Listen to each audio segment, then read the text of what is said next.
দুই ঠ্যাং ছড়াইয়া মাঝে দিল ভরিয়া আপন কাজ করিয়া পরে দেয় ছাড়িয়া। বলো কি? আজকে কথা বলবো তোমাদের সকলের প্রিয় ফ্লাস্টালকের সেই উপস্থাপিকাকে নিয়ে। তবে গাইস, প্রিন্স মামুনও তোমাদের সকলের প্রিয় একজন হিরো, লায়লা আপুও একজন নামকরা হিরোইন, তেলাপোকাও একটি পাখি এবং ফ্লাস্টালকের সেই ভিউ ব্যবসায়ী মেগি আপুও একজন উপস্থাপিকা। কিন্তু হঠাৎ তাকে নিয়েই কেন আজকের এই নিউজ? বিভিন্ন সেলিব্রিটি এবং ছোটখাটো টিকটকারদের তিনি তুলে এনে ফ্লাস্টালক নামে পায়খানায় যেভাবে তিনি নাড়াচাড়া করেন, সেখানেই আমরা আজকে একটু নাড়াচাড়া করব। কিরে ভাই এত মোড়াকে?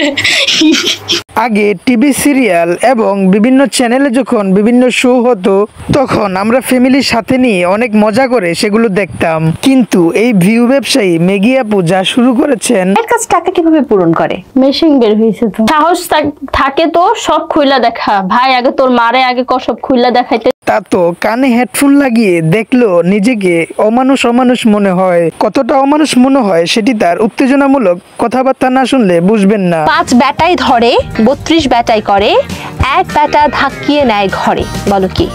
তবে তাহার এই নাড়াচাড়া ভিডিওর গন্ধ আপনাদের নাকে না লাগলো, এই ভাইয়ের নাকে অবশ্যই লেগেছে। এই উপস্থাপিকা বিভিন্ন সময়ে বিভিন্ন ব্যক্তিকে যে শব্দ চয়ের মাধ্যমে যে অশ্লীলতা কুরুচিপূর্ণ শব্দগুলো মাধ্যমে অনুষ্ঠান পরিচালনা করে, যেটি আমাদের যে বাংলাদেশের যে সামাজিকতা রয়েছে সেটি লঙ্ঘন হচ্ছে। এক পর্যায়ে এই ভিউ ব্যবসায়ী আপুটি নাড়াচাড়া করতে করতে তিনি ভুলে গিয়েছিলেন তিনি কাকে নাড়া দিচ্ছেন। তিনি নাকি বড় পর্দায় নায়ক হিসেবে সামনে আসতে যাচ্ছেন খুব শীঘ্রই। যাকে নাড়া দিচ্ছেন তিনি কোনো সস্তা টিকটকার নয়। মানে পর্দা মানে কি বললে তুমি? এটা কি বিছানার পর্দা, নাকি এটা জানালার পর্দা, নাকি এটা বালকনির পর্দা? আমি তো পর্দায় 36 বছর যাবত নায়কদের নায়ক। তুমি নায়ক বলছো কেন? বলো আমি নায়কদের নায়ক। একদম জায়গা মতো দিয়ে দিয়েছেন। তবে বাসটা কিন্তু সেই ছিল। কৃষ্ণ হইয়া রাধার লেগা গাধার মতো বাঁশি বাজায় গেলি রে। এটা বন্ধ করার জন্য আমি একজন বাংলাদেশ সুপ্রিম কোর্ট আইনজীবী হিসেবে আমি আমার আজকের এই নোটিশ প্রদান করেছি, যাতে তিনি কোনো অবস্থাতে আর এই ধরনের অশ্লীল শব্দচয়ের মাধ্যমে অনুষ্ঠান পরিচালনা করতে না পারেন।